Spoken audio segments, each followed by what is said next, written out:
Prostate की जो दो गोल्ड स्टैंडर्ड सर्जरीज होती है जो कि सबसे ज़्यादा कॉमन है वो है TURP और होलेप और थूफ्लेप। यही दो सर्जरीज सबसे ज़्यादा परफॉर्म की जाती है बिनाइन प्रोस्टेटिक एनलार्जमेंट के लिए। तो आज हम बात करेंगे कि प्रोस्टेट की सर्जरी के बाद क्या क्या कॉम्प्लिकेशन हो सकते हैं। तो इमीडिएट कॉम्प्लिकेशन जो कि सर्जरी के विद इन 7 to 10 days हो सकती है, उसमें जो सबसे ज़्यादा कॉमन है वो है हिमैचुरिया। हिमैचुरिया का मतलब होता है कि यूरिन में ब्लड आना। तो ये आम बात है, सर्जरी के बाद 15 to 20% केसेस में माइल्ड हिमैचुरिया हो सकता है, थोड़ा बहुत ब्लड आ सकता है।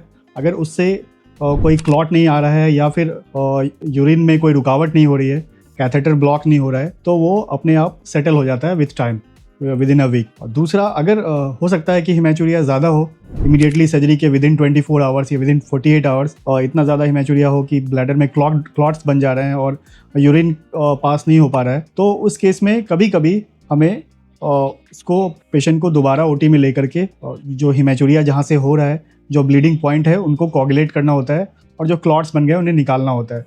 ये कॉमन कॉम्प्लिकेशन है प्रोस्टेट की सर्जरी के, चाहे वो TURP हो या एनाटॉमिकल इन्यूक्लेशन ऑफ प्रोस्टेट। इन्यूक्लेशन में ये कॉम्प्लिकेशन थोड़ी कम होती है।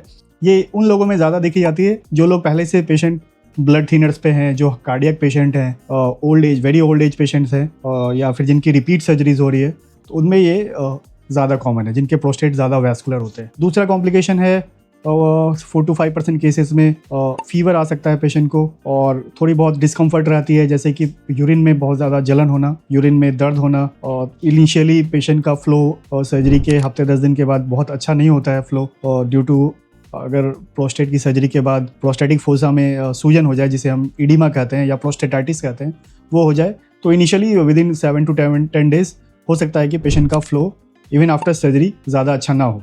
लेकिन ये with time, within 2 to 3 week, ये धीरे धीरे सेटल हो जाता है। उसके बाद पेशेंट का फ्लो पहले से बहुत बेटर हो जाता है। हो सकता है कि कैथेटर निकालने के बाद पेशेंट को कुछ यूरिन लीक की प्रॉब्लम हो, जिसे हम कहते हैं स्ट्रेस यूरिनरी इनकॉन्टिनेंस। जैसे ही कैथेटर निकालते हैं तो पेशेंट को अगर वो कफ कर रहा है या फिर कोई भारी काम कर रहा है तो यूरिन के कुछ ड्रॉप्स लीक हो जाते हैं, तो इसे हम कहते हैं SUI, स्ट्रेस यूरिन इनकॉन्टिनेंस। ये ट्रांजिएंट होता है, ये भी 1 हफ्ते 10 दिन में सेल्फ लिमिटिंग खुद से ठीक हो जाता है। हो सकता है कि पेशेंट को कंटिन्यूस इनकॉन्टिनेंस हो जाए, कैथेटर निकालने के बाद पेशेंट का यूरिन स्टोर ही नहीं हो रहा है, लगातार यूरिन फ्लो हो रहा है और पेशेंट का जो कपड़ा है वो खराब हो जाता है। तो इससे भी घबराना नहीं है, ये भी 2-3 दिन में या विद इन अ वीक ये अपने आप सेटल हो जाता है। तो ये सारी चीज़ें जो है इमीडिएट कॉम्प्लिकेशंस हैं प्रोस्टेट सर्जरीज की, और ये कॉम्प्लिकेशन 5 to 10% लोगों में देखी जाती है, तो जो कि मैनेजेबल है।